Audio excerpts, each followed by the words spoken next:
వాస్తవంగా tea stall అంటే మనకి హైదరాబాద్లో టీ స్టాల్స్ అంటే బాగా ఇరానీ చాయ్ పాపులర్. టీ స్టాల్స్ కూర్చోడానికి అక్కడ కాస్త సమోసాలు అవి పట్టుకొస్తారు.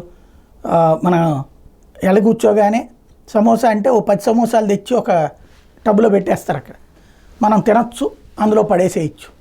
అట్లాగే మళ్ళీ తీసుకెళ్ళి మళ్ళీ ఇంకొకళ్ళకి ఆ సమోసాలు తీసేసి పెడతా ఉంటుంటారు. ఎంగిలి ఇట్లాంటి ఫీలింగ్ ఏమీ ఉండదు, ఎందుకంటే ఆ ప్లేట్లో అట్లా తీసుకుని తినాలి అన్నటువంటి కాన్సెప్ట్. అక్కడే కూర్చోవడానికి ఒక ప్లేసెస్ ఉంటాయి. అదే మనకు వచ్చేటప్పటికి ఇక్కడ ఆంధ్రప్రదేశ్లో అట్లాంటివి తక్కువ ఉన్నాయి, మిగతా ప్రాంతాల్లో ఈవెన్ తెలంగాణలో కూడా. క్రమంగా ఇప్పుడు అంటే అక్కడ ఏంటి, ఒక అందరం ఒకటే అనేటటువంటి ఫీలింగ్ అక్కడ చేసుకొచ్చింది ఇరానీ చాయ్ స్టాల్స్లో. బిస్కెట్లు కూడా అంతే, ఓ ప్లేట్ నిండా బిస్కెట్లు పట్టుకొస్తారు. బిస్కెట్ తెచ్చిమంటే టీతో పాటు దాంట్లో తింటాం, అందులో 2 3 తింటాం, మిగతాది వదిలేస్తే అట్లాగే తీసుకెళ్తారు. అందులో ఎన్ని మిగిలి ఉన్నాయి అన్నటువంటి దాని ప్రకారం మనకి బిల్లు చెప్తూ ఉంటుంటారు. వేరే ఫీలింగ్స్ ఏమి రావు అక్కడ. అందరూ ఆ ఇరానీ చాయ్ సెంటర్లో ఉంటారు. అంటే కూర్చోవడానికి ఒక ప్లేస్ రావడం అన్నటువంటి టీ స్టాల్స్ దగ్గర మనకు ఆంధ్రాలో ఎదువరకు ఉండేది కాదు, నుంచుంది ఆగిపోయేవాళ్ళు.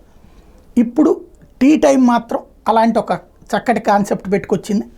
రాష్ట్ర వ్యాప్తంగా టీ టైం అనేటువంటిది బాగా సక్సెస్ అయింది.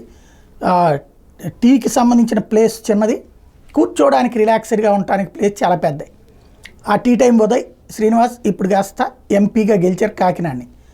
ఇప్పుడు ఆంధ్రప్రదేశ్కి సంబంధించి తాజాగా గిరిజన సంక్షేమ మంత్రి సంజయ్ రాణి ఒక కీలకమైనటువంటి సంచలనాత్మకమైనటువంటి అంశం వెల్లడించారు.